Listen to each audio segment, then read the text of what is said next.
I'm very excited to introduce our first Brain Trust lecture. Enormously grateful to Adrian Bowyer and to Rollaway, my home and my family now. And so I want to quickly tell what is Brain Trust and why we invited Adrian Bowyer for the first lecture. Read a little bit because I'm nervous. So David started this project last year of his life on the ask of Extinction Rebellion to basically put together some positive proposal and not only negative ones. And he come together with friends and they brainstorming parties to come up with the solutions for the climate change. And this is very much David and hopefully very much us, because we're trying to continue this project. So we discussed a lot in the last years how we find ourselves trapped in a series of bleak social scenarios, one more depressing than another. But we believe actually that technologies we need to protect ourselves from climate change do exist. The question is, why aren't we using them, and why do so few people know about them? Why is humanity wasting vast resources on destructive practices instead of developing those obviously useful to us? So it looks like it was Thomas Hobbes right, and humans do have an evil nature. So we don't think so. Here I want to quote a student of David, Christophe Petit, who wrote that David Graeber coined the term baseline communism to describe the fundamental principle of sharing resources and mutual aid that underlines human social interaction. Graeber emphasized that baseline communism exists in various forms and scales, from small-scale communities to global networks of solidarity. It emphasizes acts of generosity, communal sharing, and the recognition of common needs and interests. It changes the notion of humans that's solely driven by self-interest and asserts that cooperation and collective action are integral to our social nature. And this is why we are launching our lecture series with Professor Adrian Bowyer, the creator of most 3D printer worldwide, because I believe he put the idea of human co-production and collaboration as a fundamental design for his project. So it's very much about social design as much as it's about successful engineering. And before I pass the floor to Adrian, I want to mention that we deliberately come to the community instead of trying to arrange these lectures at university or in some Silicon Valley company or something like that, because we believe that technology exists, but people don't use them. And so it's a big question, why? And can we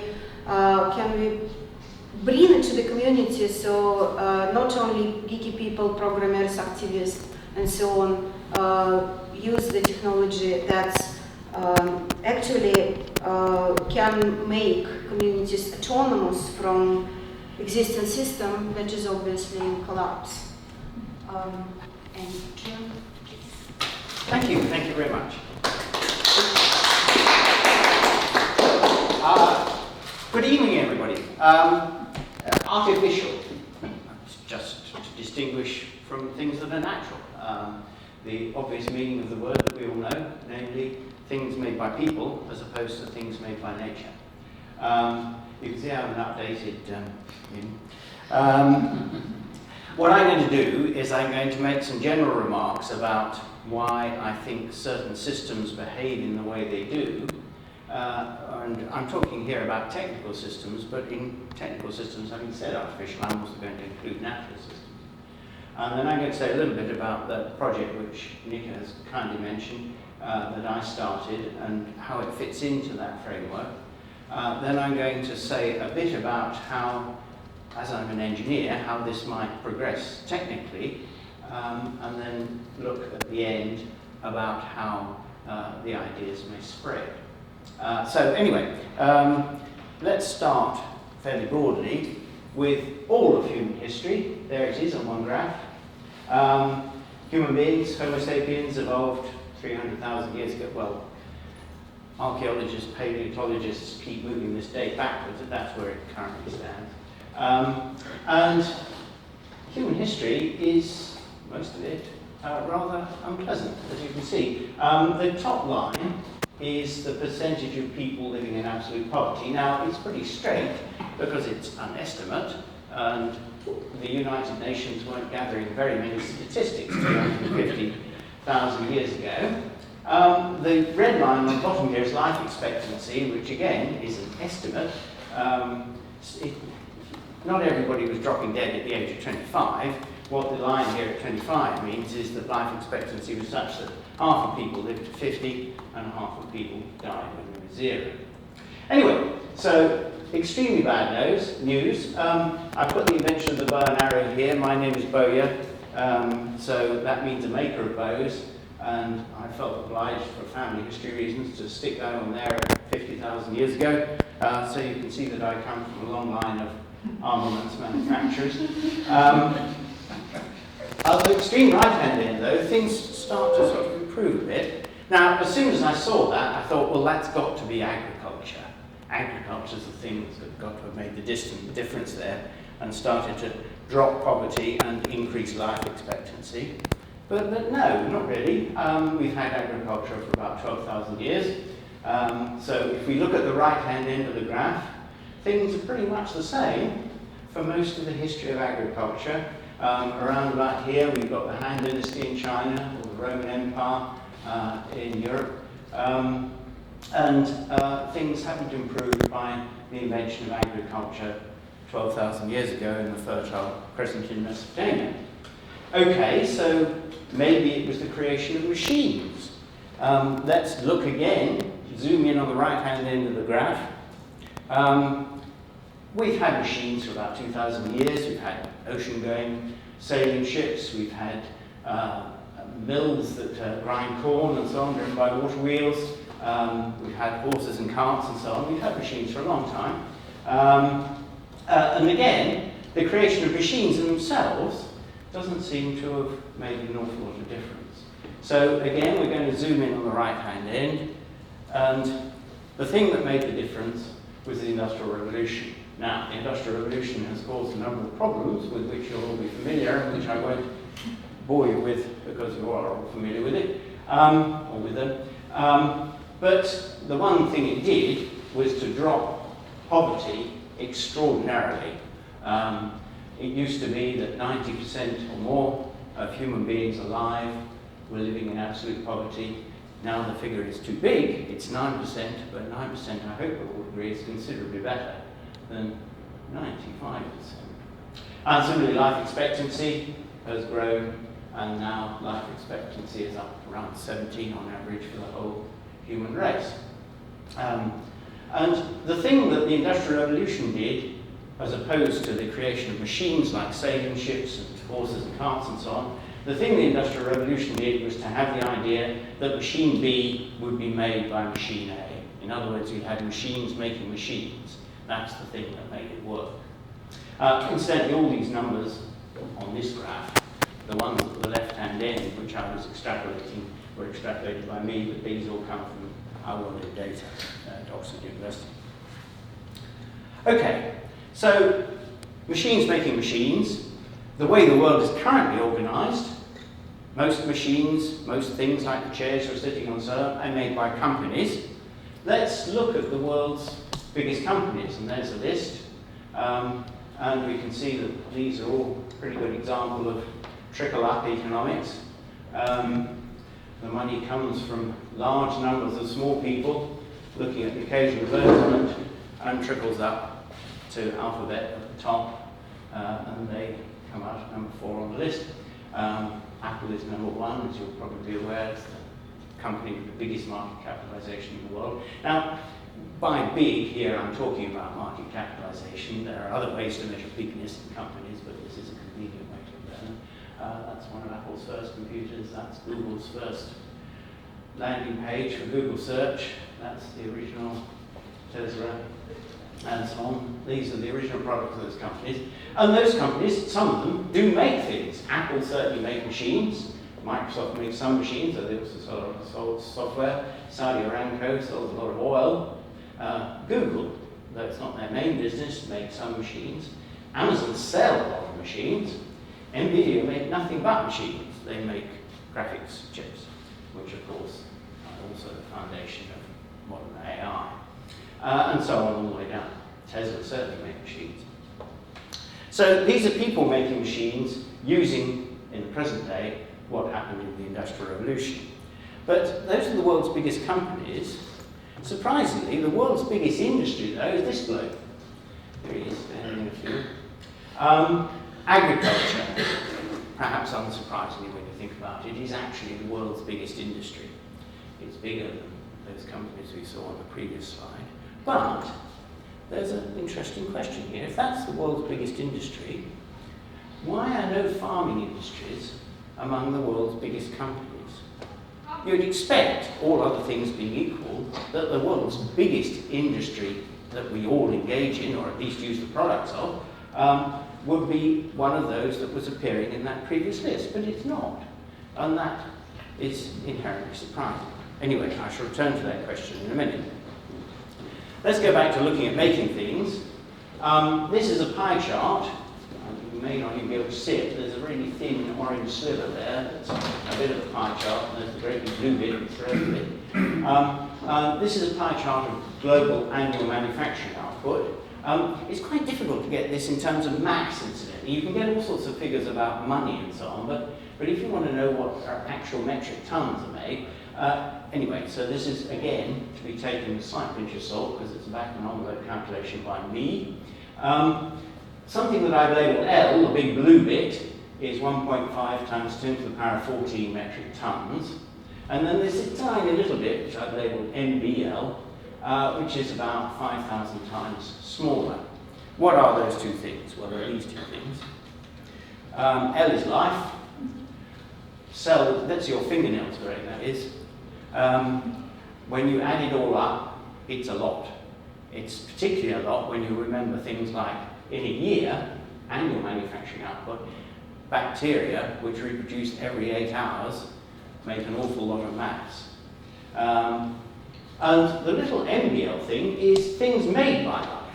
In other words, birds making nests, or Musk making Tesla motor cars. And that is a much smaller mass than the mass of stuff made by life. Incidentally, including in the made by life there is all of our agricultural produce as well as the stuff that happens in the wild.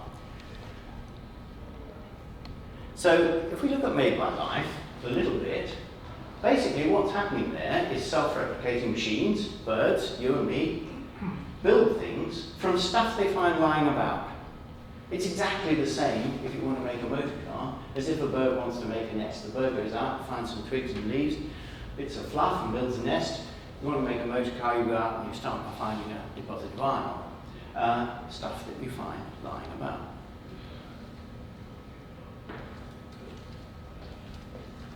And it's pretty obvious when we look at the difference between the amount produced by life and the amount produced by industry, including non-human industry, that self-replication, things copying themselves, cells dividing, allows vast wealth creation compared to industrial production. So we've got this extraordinary way of making wealth, of making stuff that's out in the world, and that by and large, well, we certainly don't use it at all for making motor cars. Now, my contention is, and this is only a hypothesis, I don't have any proof for this, that the reason why farming, the world's the world's biggest industry, doesn't have any representatives in those list of big industrial companies, is because an awful lot of people can use self-replication. It's pretty easy. You do need some land, of course, and not everybody's got access to land, but it's pretty easy to grow stuff. All you need is a few seeds, possibly some eggs if you want to hatch some chickens or whatever. And because nearly anyone can use self-replication, self-replication, it keeps production distributed in comparatively small units. Now, there are big agricultural companies like Monsanto and so on, but nonetheless, they don't feature in that really big list that I showed you before. As I say, this is only a hypothesis by me. I don't have any demonstrable proof for it, but it seems at least reasonable to suspect that it might be the case. Okay, so we're talking about stuff, and I mentioned that those companies before were fine examples of trickle-up economics, where they take tiny amounts from everybody and that trickles up to form a great big pile of cash at the top. As we all know, one of the tenets of Marxism is that in order to prevent that from happening and leading to great inequality, the necessity is for the general population to seize the means of production. Now, in fact, as far as I can tell, neither Marx nor Engels ever said the phrase seize the means of production. That was said by a sociologist, an American sociologist called William Du Bois first. Marx talked about workers must own the means of production. Of course, he also talked about the idea that revolutions are inevitable. Well, they're not inevitable, some countries have them, some don't. But he didn't, and people have conflated the idea of revolution with people seizing the means of production for obvious reasons. But nonetheless, I'm not sure that he ever actually talked about that explicitly. Anyway, besides the point, really, but nonetheless a small semantic one nonetheless. Anyway, if we want to distribute stuff equally, then more people need to own the means of production. The problem is when seizing the means of production is put into praxis, one of the things that gets produced is a lot of corpses, which clearly we want to avoid. So how can we go about using the power of self-replication for biology to distribute the means of production? How can we use the way biology does things by dividing and multiplying in order to replace, possibly, some of the way that we do things in a conventional factory, as on the right there? Well, that brings me to the project, which is the reason why I was invited here this evening, which is the RepRap project. RepRap, I'll explain the meaning of in a moment, but it's a partly, in brackets, self-replicating 3D printer. And here's a design of one of the machines. There are many designs for these machines, hundreds of designs for these machines out there now. This was done by a guy called John Mullack. Despite the fact that RepRap was my project, I've never met John Mullack. I've never even spoken to him. He designed this machine based on the principle of the project. Everything in that machine that's red, blue, or white can be printed by the machine itself. So the machine is capable of self-replication by producing a kit of its own parts. Not quite everything can be printed. For example, this wire that runs up here, the machine can't make that, can't buy that in. And there are one or two bits around here, and down here there's a black bit, that need to be bought. But all those bits that you can't print in the machine itself are organised so that anyone can buy them online pretty much anywhere in the world. They're all standard bits of engineering stuff that you just order from an online shop. I said I'd explain what RepRap means. It's short for Replicating Rapid Prototyper. It used to be the case that 3D printers were called rapid prototypers back about 20 years ago. Rapidly moving field, and so the names change. They're called additive manufacturing machines, rapid prototypers, but most people call them 3D printers because it's an immediately visually graspable idea. 3D printer, it's that thing that makes a three-dimensional object plugged into a computer. Now, when I started the project, the first thing I did was to decide to give it all the way free as open source. This is a computer in front of you that's running the Linux operating system. That's an open source operating system that anyone can download for nothing. I was going to put all the designs for this machine, all the software that controls it, all the documentation that's online for anybody to take a copy of. And the reason I did this was because it seemed to me that it was potentially a powerful idea, a self-replicating manufacturing machine, and that a good way to make bad things happen would be to try and restrict it. And you'd have a small group of people who would be able to use the machine in its restricted state. Well, I'd be among them, I'd get rich, hooray. But nonetheless, there were a whole load of other people would. Anyway, after I'd had that rather uncharacteristically noble thought about distributing it free so that everybody could have access to it, I suddenly realized that if you've got a self-copying machine, logic sort of compels you to give it away, because if it copies it, you only sell one. As soon as someone's got one, they can use it to make another. Now, that's not quite the case, as we'll see, but nonetheless, the whole idea of self-replication is intrinsically uncontainable. If I tried to patent it, what I would be saying is, I want to spend the entire rest of my life in court trying to stop people from doing with my idea the one thing it was intended to do, which is insane. It would be insane if I had gone down that path, which fortunately I didn't, so as you can tell, I'm completely safe. Anyway, I decided to give it all the way free, and because it seemed like a potentially rather powerful idea, I got my university to put out a press release saying that this is what I was going to do, because I thought it was, if we've got a powerful idea that's coming along, at least people deserve to be told about it before it happens. And so this got picked up by the BBC, by the Hindustan Times, by CNN, all sorts of other people, all over the world, literally in New Zealand, on the opposite side of the world, elsewhere. And as a result of all this press coverage, when I started the project in 2005, a whole load of volunteers came along and said, oh, that's a really neat idea, can we help? And so this was great, because suddenly, from me and my research student, who was what I started with, and I thought we were the two people who were going to design the first machine, suddenly we had an expanding resource of researchers all working on the project. Now, these researchers had two significant advantages. One is they volunteered, so they were really keen. Two is they didn't cost any money. And so I said yes to everybody, basically. And so everybody started designing these machines and going off in all sorts of different directions. So the thing gradually coalesced, and we coalesced around the design. That machine there on the right is the second generation of the red rat. You'll see the first one in a minute. Anyway, the result of all this activity was that we got the thing working, and as you'll see in a minute, we got it to reproduce itself, and we put the reproduced parts together to make another machine.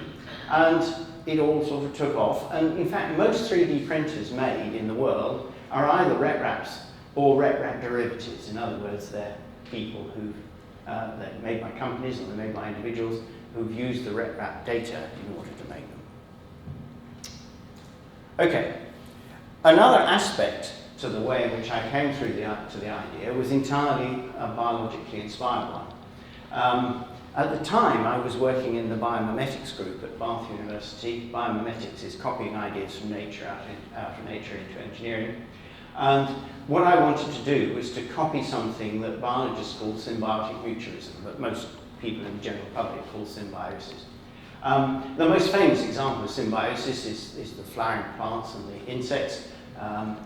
This goes way back to the late Jurassic, involved very early, and it's been going from strength to strength every minute.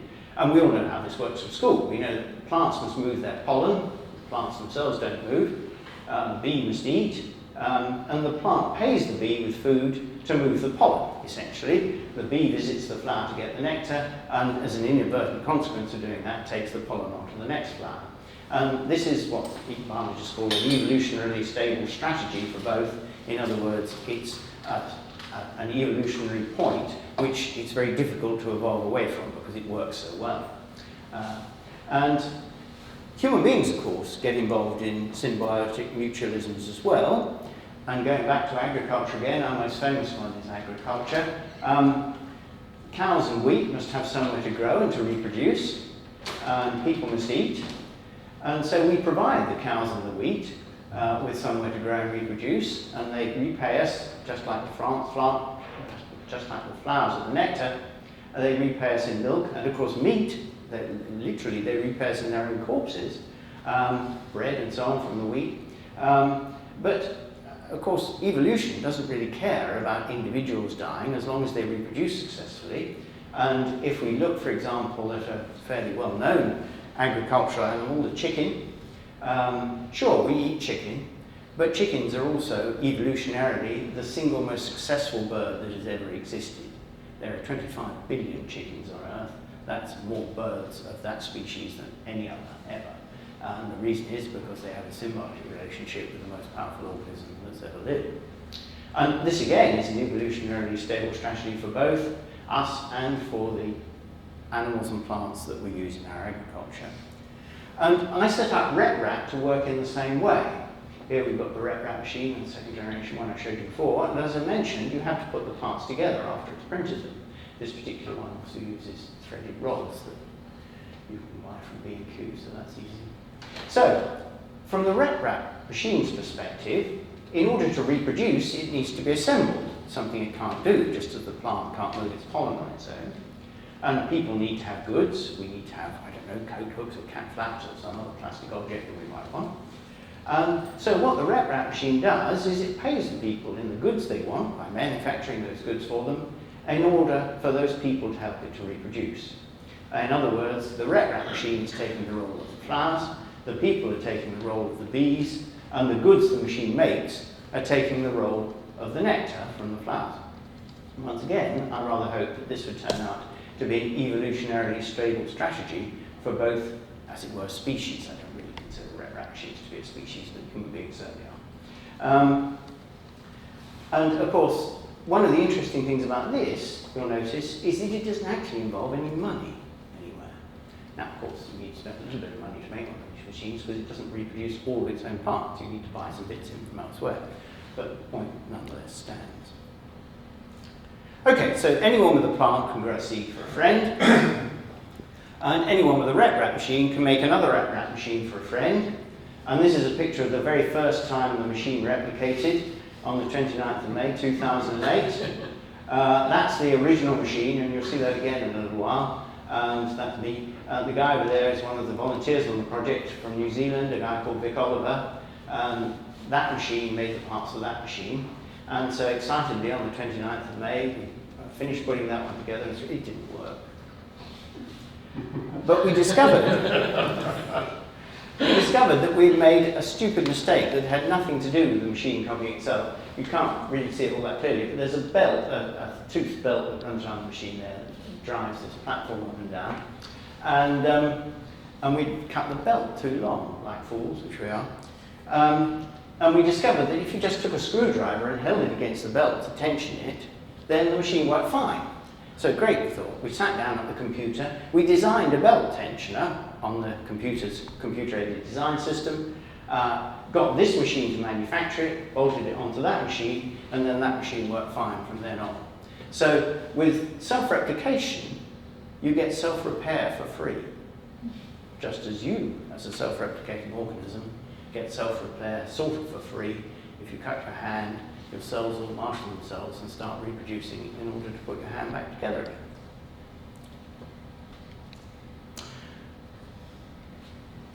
It didn't stay in individual hands, this machine. There are many individuals who make them and many individuals who swap them amongst themselves, but there are also companies that have taken up the idea.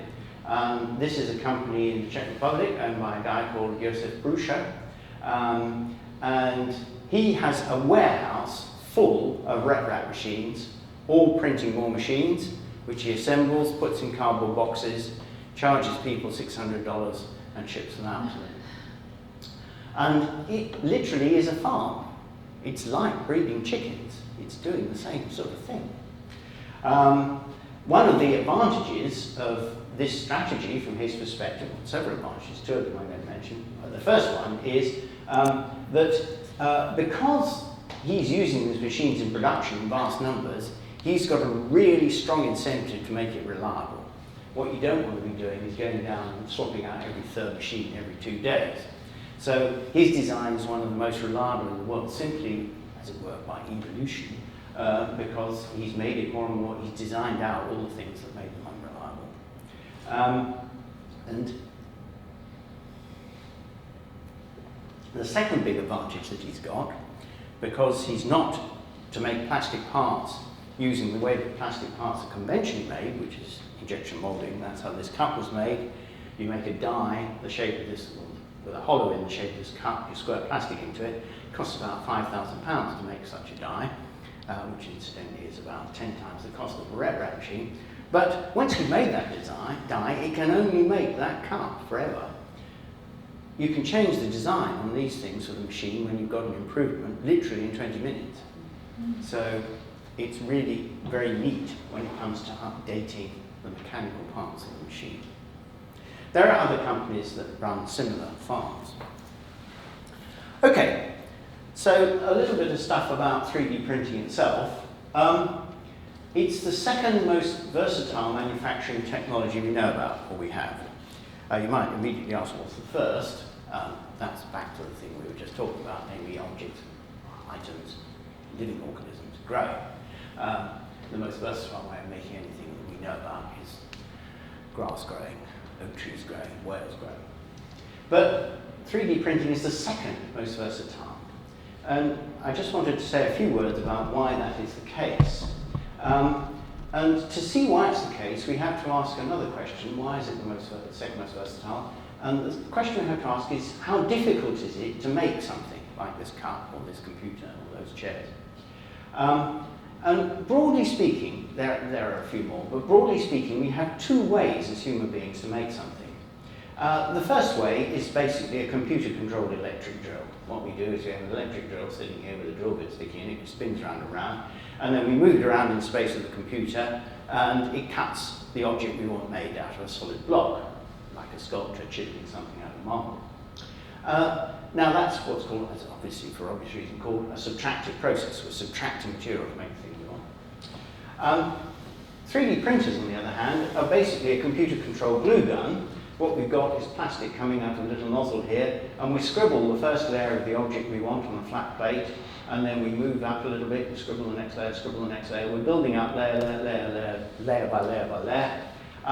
In other words, that's an additive, not a subtractive process, and being an additive process, it's much more like a sculptor putting something together out of clay, starting with nothing and building it up.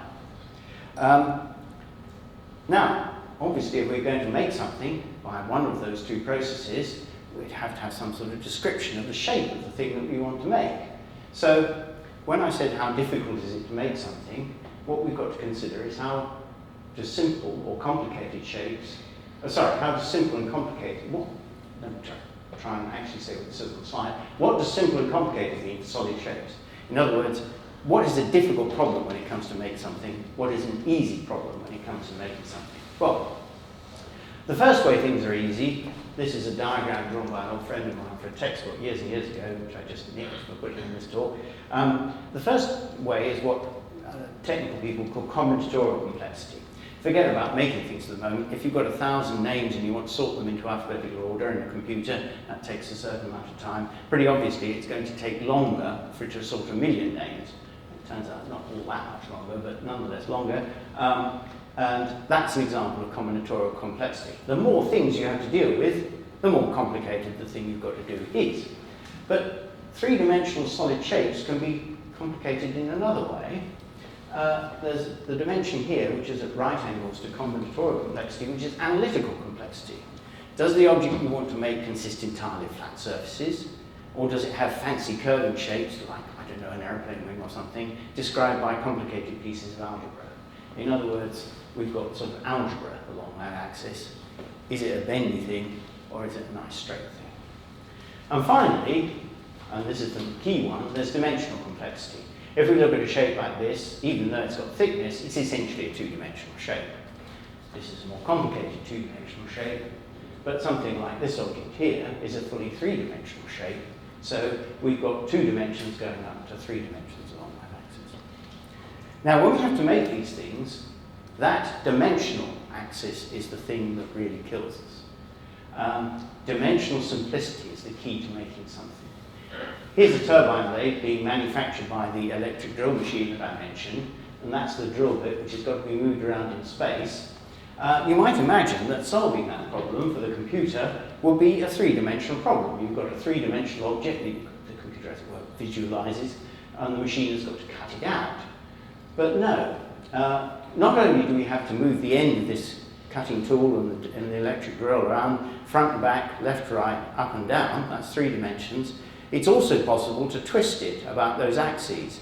So that's another dimension, and another dimension. Now, the final one I mentioned, twisting about the axis of the drill itself, doesn't count because the drill itself is spinning. So it's actually a 5-dimensional problem that you've got to solve in order to cut an object out in one of those cutting machines.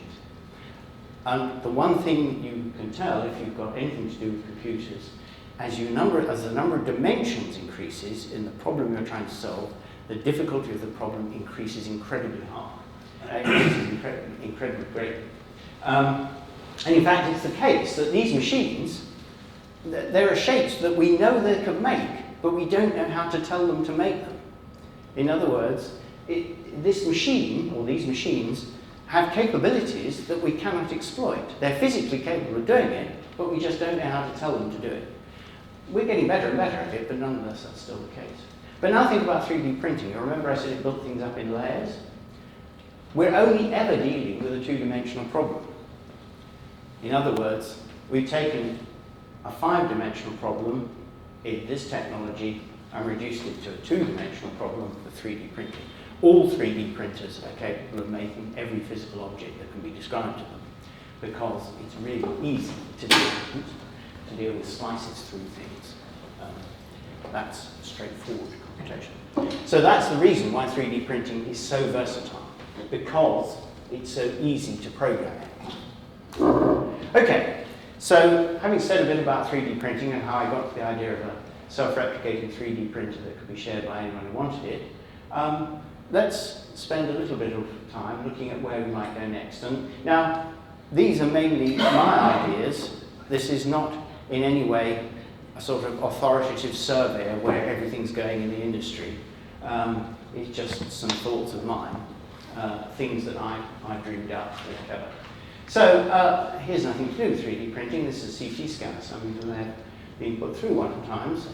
You know how it works. You've got a big rotating X-ray machine here which shines X-rays through the patient who sits there, and any individual beam of X-rays doesn't tell you very much, but if you take the whole rotation of the machine and take every X-ray from every direction, you can use that to reconstruct a slice through the patient. And there's our lungs over there on the right. Well, there's a very clever 3D printer that essentially reverses that process. It was designed by the people at Berkeley and Livermore. And the way to imagine how it works is this. First of all, you need a liquid resin that sets when you shine light on it. And that's no big deal. Any of you who've ever had any dentistry will know that it's possible to have resins that set when you shine light on them, because that's what fills fillings in your teeth. So what we do is we take a cylinder, a cylindrical tank, transparent, and we fill it up with that resin. And then essentially what we do is we project light into that tank from different directions, depending upon what the object would look like from that direction. And there are a few subtleties. The way in which it actually works is to use one of those, the LP projector. You have to put a lens in front to make sure that the beam comes out parallel as opposed to spreading out, like the beam that's currently illuminating the screen. And you rotate the tank, you don't rotate the projector. And the final clever trick is that if you just had a cylindrical tank, of course the cylindrical tank would act as a lens when the light was going through it, and everything would get distorted.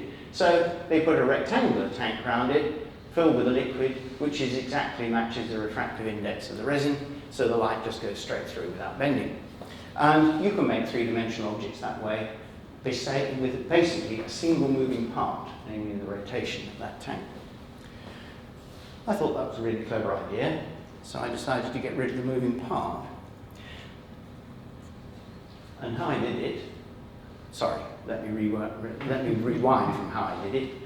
How I intend to do it, and so far have only simulated it.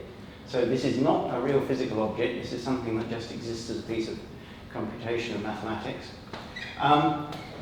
Going back to the CT scanner, there's an alternative which you can do, not with live people for obvious reasons, but with dead samples, which is to use electrical resistance instead of the X-rays.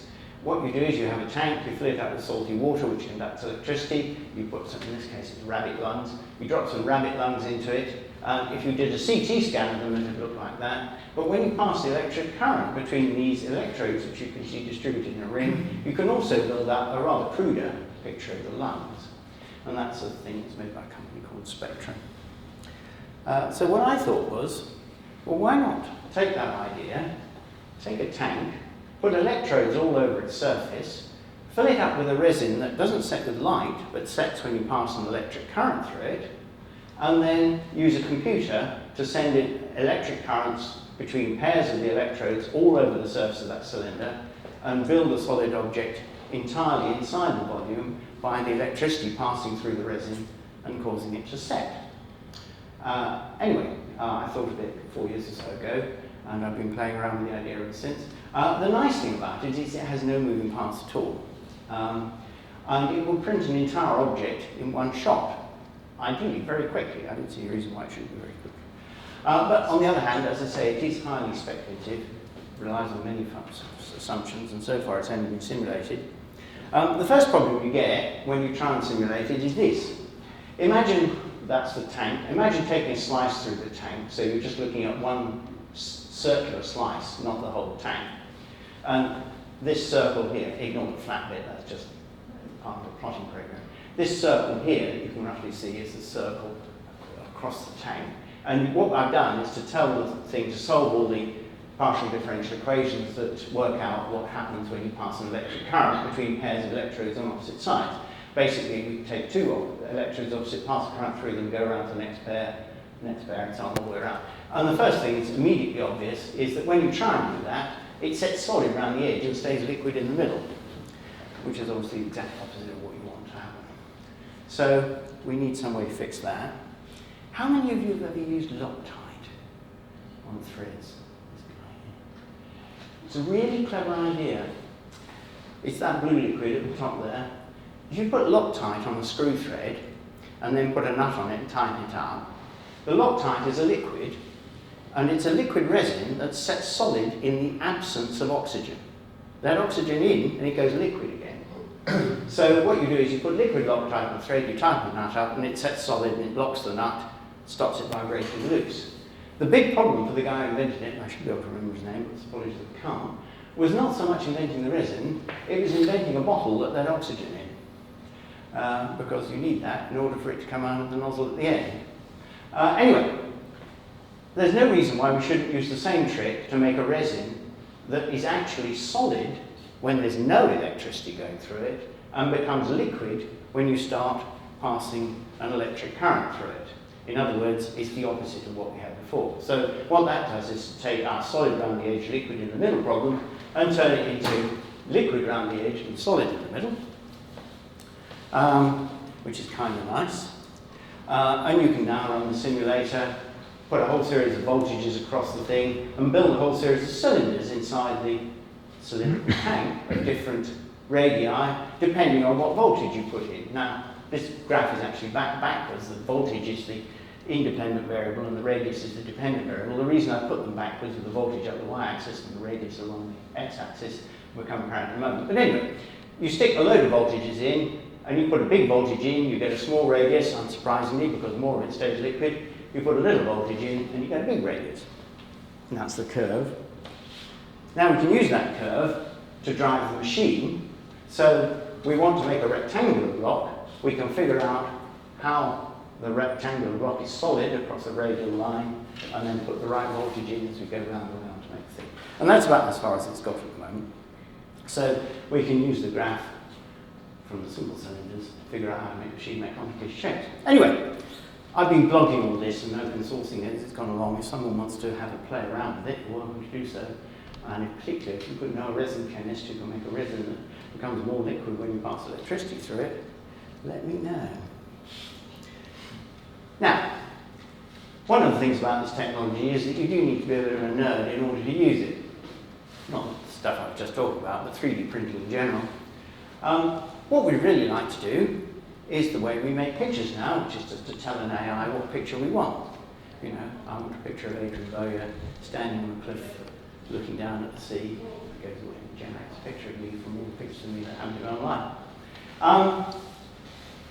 How are we going to be able to tell a 3D printer what to print just using ordinary conversational language? Well, this is one potential way of doing it that I sort of dreamed up, but there may well be other possibilities. This is nothing to do with AI. This is a conventional computer-aided design done by an architect of a building. The building doesn't exist, but nonetheless, this design exists inside the computer as a three-dimensional representation made by a human being in the ordinary way that human beings go about designing things. So this is non-existent architecture, and the three-dimensional computer-aided design software is free software called Blender. There are several free 3D design programs around, that's one of them. Now, I thought, well, this is an interesting building. Let's see if I can recreate it in 2 dimensions. So can an AI reproduce that building? I logged into my account on Midjourney, and I described a picture to it.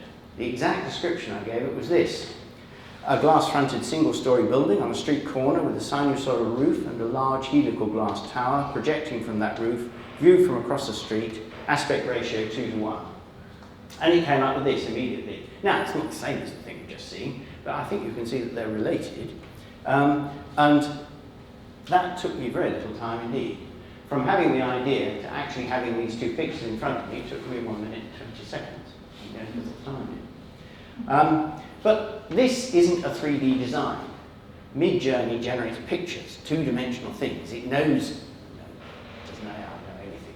It sort of knows about perspective, it knows about shading, it knows about skies, it knows about all sorts of things. But nonetheless, what it's done is to make a 2-dimensional image. But what we want is a real 3D design, which we can then print.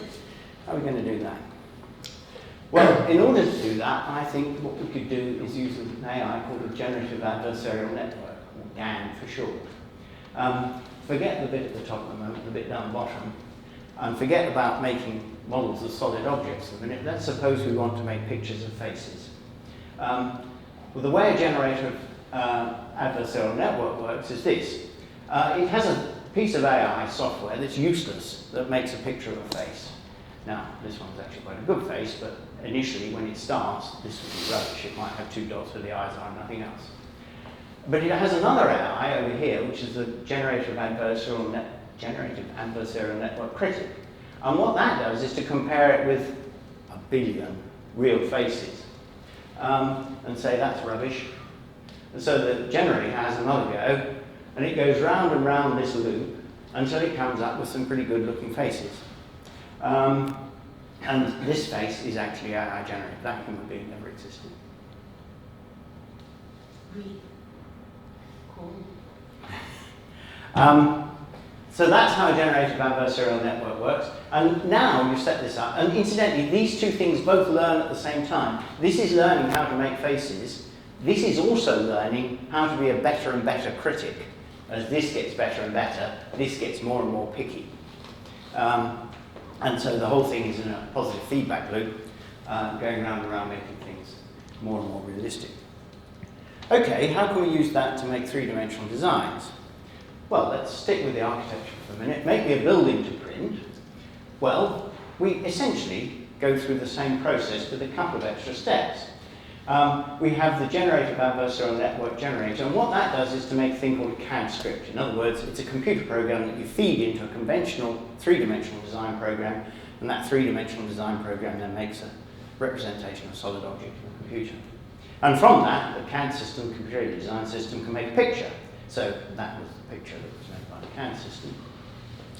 And similarly, at the same time, we also asked Midjourney to make a picture from our description. And it does that. And here is the critic that before told us whether the faces were any good or not. This one tells us whether that is anything like that. And the thing goes round and round the training loop until this gets really good at making 3-dimensional objects that make pictures that look like what Midjourney does. And once you've done that, you've got a thing that will make 3-dimensional designs from just a text description. So you say, draw me a building to print. You obviously need to have a little bit more detail than that. Once the whole thing has been trained, it goes into the generative adversarial network CAD system, and it comes out with a design for the building. But notice, because we're working with pictures, the thing could equally well work with a sketch. You can feed an image into this thing, because that's what it started with, and so you've sort of killed 2 birds with 1 stone. Why prismatic? Well, it's because it's doing the opposite of the problem which I said 3D printing solves, of reducing dimensionality. You start with a piece of 1-dimensional text, that's literally a string of 1s and 0s, it's 1 dimension, can't go more 1-dimensional than that. And that then goes to 2 dimensions. The system that generates pictures generates a 2-dimensional picture. Or we take a two-dimensional sketch to start off with, and this thing then prismatically projects the dimensions up again, because this will ultimately generate a 3D CAD script for us. So I call it prismatic because the AI extrudes the dimensionality of the input. Okay, let's finish up by looking at a traditional economic idea, which is economies of scale. Here's an obvious example of an economy of scale. It goes right back to Adam Smith, of course, this idea. That's a 17th century iron foundry. 2 centuries later, this is what an iron foundry looked like. And this is a much more efficient way of making bits of bent steel than this, for the reason that people can specialise and they've got large scales. So they can have one person that looks after the furnace, one person that does the accounts, all that sort of thing. So that is economically more sensible than lots and lots of those. But something that's not often mentioned when it comes to economies of scale is that it goes into reverse. When you've got cheap and simple technology, that reverses economies of scale. So, sticking with the 19th century, if we were all living in the 19th century, we'd be sending our laundry off to the laundry in the town, where it would be processed through a laundry that looks like this. No, let's do that now, because we've all got a robot in our kitchen that does our laundry for us. And the interesting thing about that robot in our kitchen is that not only does it do our laundry for us, we're quite happy for it to sit there for 95% of the time doing absolutely nothing. We pay 400 quid for it, and it doesn't do anything for us 95% of the time. That doesn't bother us because it's so convenient for doing our laundry. Another example, electrical power used to be made in things that look like that, still of course is to a greater or less extent, but nowadays I've got a power station on my roof. One of the advantages that comes from this distribution that goes against economies of scale is that it gives convenience and robustness. If my washing machine breaks down, I can ask my neighbour if I can borrow his or hers to wash my clothes. Similarly, if this power station goes offline, a whole county goes dark. If my solar panels stop working, then at most my house is inconvenienced. So distributed systems are inherently more robust and often more convenient too. In this case, the convenience is we don't actually have to bother about laundries in the middle of the town, and in this case, the convenience is we don't have to pay such a big electricity bill. So, what things have we already distributed? Well, I suspect everybody in the developed world has their own CD pressing plant, their own photographic lab, and their own printing press. Of course, they look nothing like the traditional versions of those three things. They all look like this object, because this object has subsumed those three industrial activities into itself and personalised it and distributed it amongst all of us. So, if we do that, why shouldn't people have their own factory? And if people are going to have their own factory, let's have a factory that makes more factories. Copies itself. So self-replication is inherently distributive and works against concentration, I maintain, going right back to that example of the farmer in this field, not being part of the world's biggest industry, but not being part of one of the world's biggest companies. Finally, we're in London. If you want to see the very first RepRap machine, it looks like that. It's currently on display in the Science Museum. We call it Darwin, the origin of species. So, as I say, you can go and see it if you want, just down the road. And if you're interested in knowing more, point your phones at that. Thank you all very much.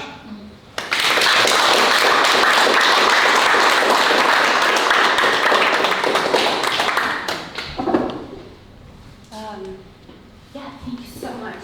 Does anyone have any questions? Yes. Okay, so please questions from anybody, and then I will ask somebody. Yeah. It's very interesting, 3D printer. Mostly it's like plastic or resin. Yes. Is it like replicating metallic, like CNC machines? Increasingly, yes. The vast majority of 3D printers, as you say, work with plastics. But quite a few of them work with ceramics, and that's really useful because you can, once you've fired the ceramic, you've got something that will withstand very high temperatures. So you can make, for example, a mould and cast metal in it, which is very useful. And increasingly we've got metal machines coming along as well. The way they work is that they tend to have particles of metal embedded in the plastic that the machine prints with. And you then, as with the ceramic, you fire it in a kiln, the plastic all burns away, and the metal fuses together, and you end up with a printed metal object that's sintered together. So you're right, mostly plastic, but increasingly other materials.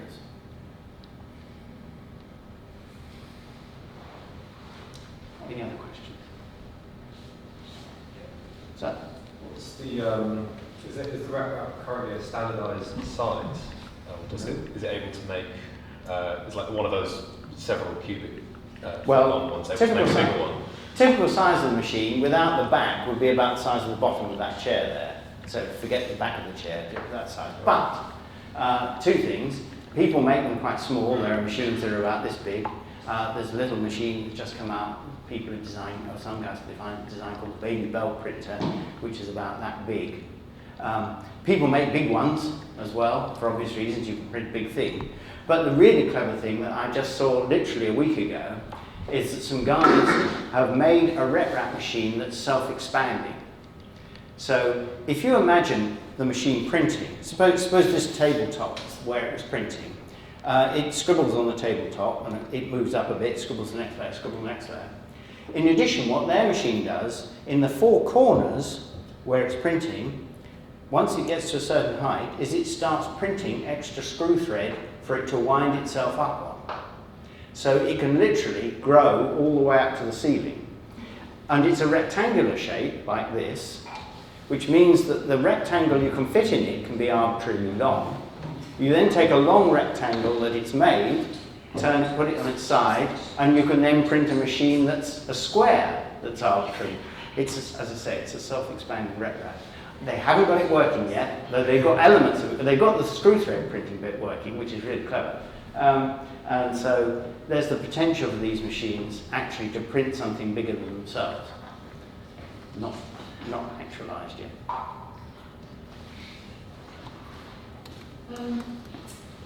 Well, I've heard that people use the machines to make guns and Parts of guns, Is that true, and does that bother you? Well, it bothers me in the absolute sense that I don't think it's a good idea to make guns anyway.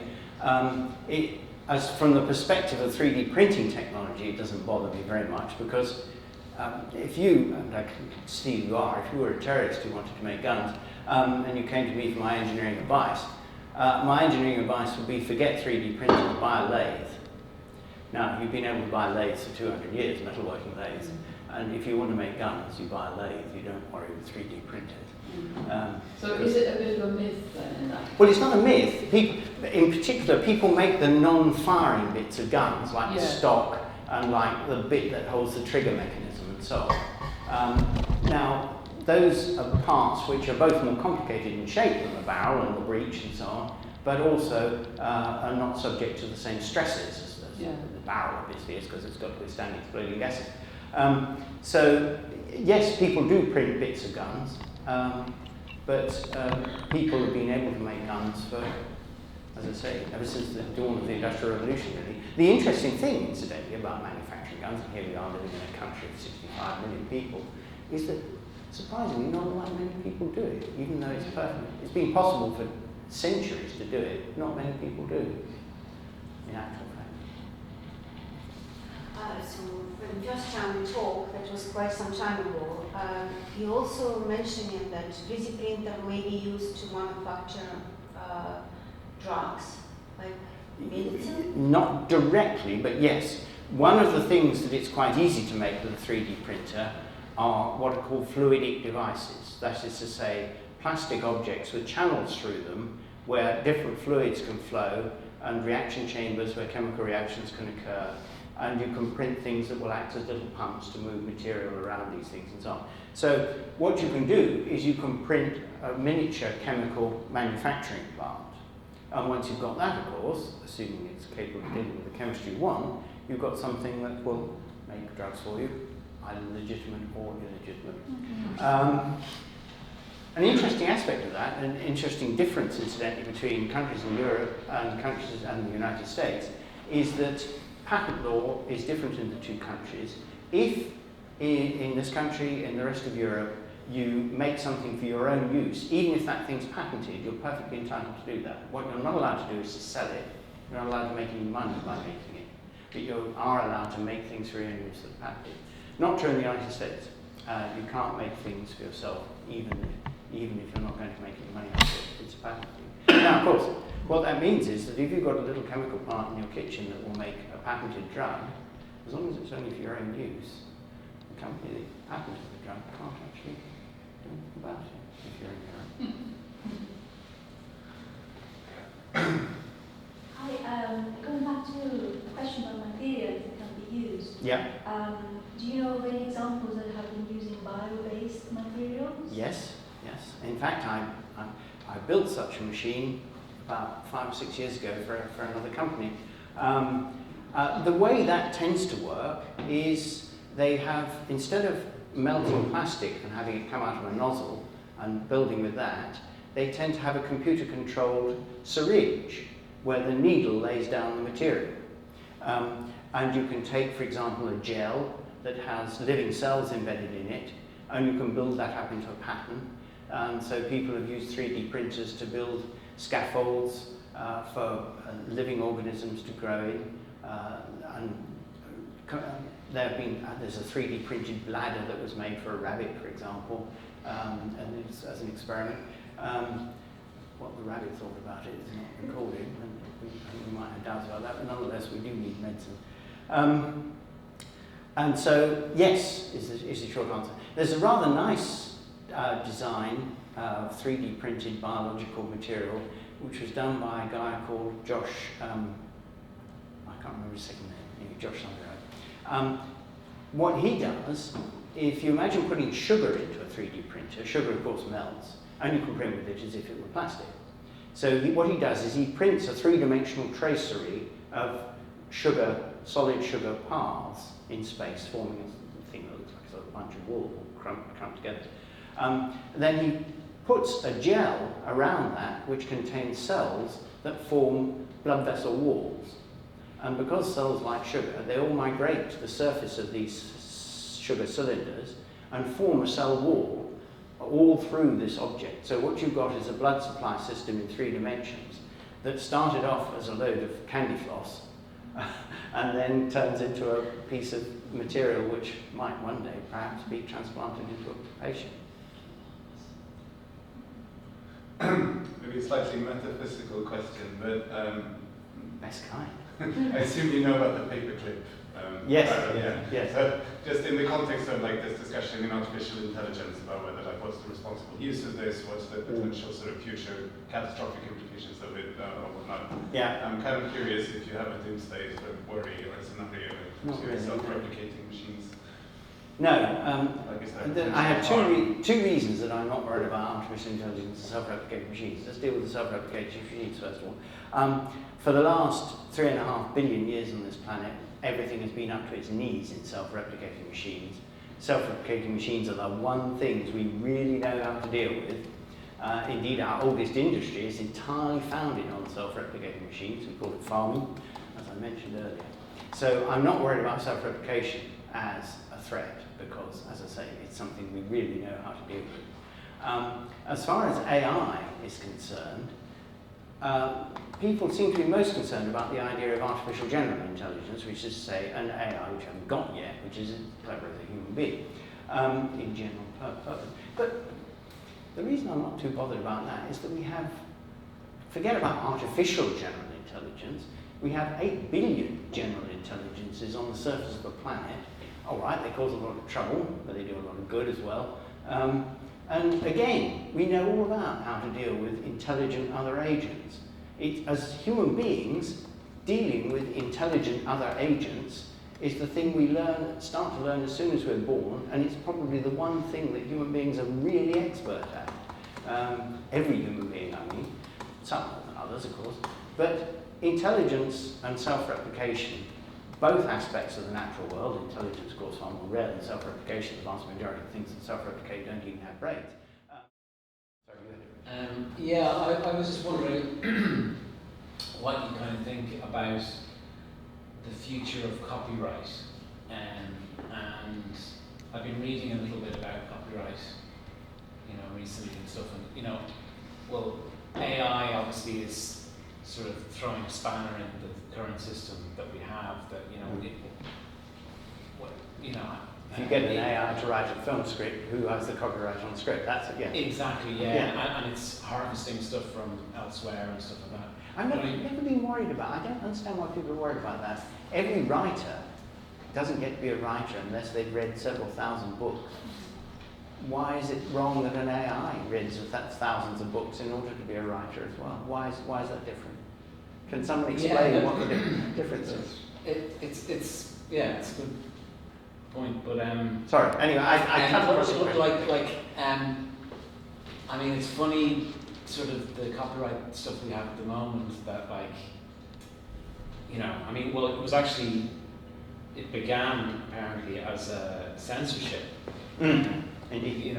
Books, they were trying to censor books, and then they sort of only let one publisher publish a particular book, and they did that for 50 years, and then sort of stopped the censorship, and then the publisher was like, hold on, I've got a monopoly on this great title, I want to continue this, and that is how copyright started. Yeah. But arguably, it doesn't really benefit the creators as it is at the moment. And copyright probably does more than patents, I think, which are distinct. But yes, I understand what you're saying.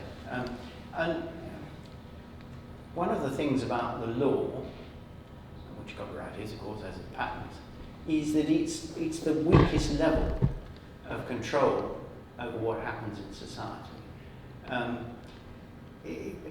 There are basically 4 levels at which things happen. There's people making rules. You can't drive faster than 50 kilometers an hour here. You're not allowed to eat meat on Fridays. A whole bunch of rules. And some of those rules are such that you'll actually be grabbed and thrown in jail if you break them, of course. So there's that level.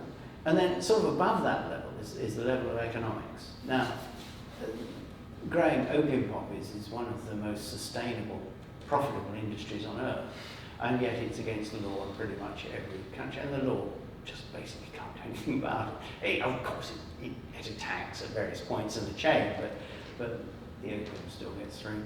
And then above the level of economics, there's biology in general. Here's an example. Someone goes out to buy a pair of training shoes, and there's a pair for 40 quid, and there's another pair for 87 pounds. But the pair with 87 pounds have a little tick on, and the pair with 40 quid don't have the little tick on. And the person buys the pair with a little tick on. And that doesn't make any economic sense whatsoever. According to the classical rules of economics, they should buy the cheapest one that does the job. But of course, they're not buying a pair of training shoes, they're buying a peacock's tail. That's a biological phenomenon that we're looking at there. And then above the level of biology, there's physics, the substrate on which everything is played out. No biological organism has ever hit on a perpetual motion machine. Now, you might say that's simply because the random combination of genes has never quite made that come out in the mix. But there's a more profound level, of course, which is that a perpetual motion machine breaks the second law of thermodynamics, which is the single most fundamental physical law that we know. And so you've got these 4 levels, and copyright is right at the bottom. And we all know what happens to copyright, and we all know, many of us in this room, though not all, are old enough to remember what happened when the MP3 music format was invented. Suddenly, copyright on music evaporated, almost overnight. Now, admittedly, the music industry have now dragged itself back to some sort of the streaming models and so on, which allows them to, well, I was going to say to make some money out of it. In fact, Spotify, I believe, has never made a profit. And so we're now bumbling along in that sort of copyright, no copyright area where music is concerned. And of course, what's going to happen as reproducing technologies get better and better at reproducing stuff, is that more and more things are going to come into the sphere that music currently finds itself in. What happens, for example, if you take a copy of the film Gone with the Wind and you show it to an AI, and you get the AI to produce a Gone with the Wind with different actors in a different language and different sets, and possibly where the different language is not the same sentences translated, it's just the ideas going through. Is that copyright infringement? Is it? Who knows? But, I was telling, sorry, just a quick thing on that. I was telling Nico on the way we were walking here. If you look on my Twitter stream, you'll find there's a thing of me, it's about 2 minutes speaking French. I don't speak French. Well, I can just about order a train ticket, you know. What I did, there's a website where I uploaded a video of myself talking as I am now for 2 minutes long. And the website translated it into French, had me speak it with my own voice, and alter my lip movements to make the lip sync look correct. And you watch it, and it's me. There are a couple of errors in the translation, but only if you speak French would you spot them. And it's pretty remarkable. Now, you can do that with any movie. If you can do it with 2 minutes of me talking to my laptop camera.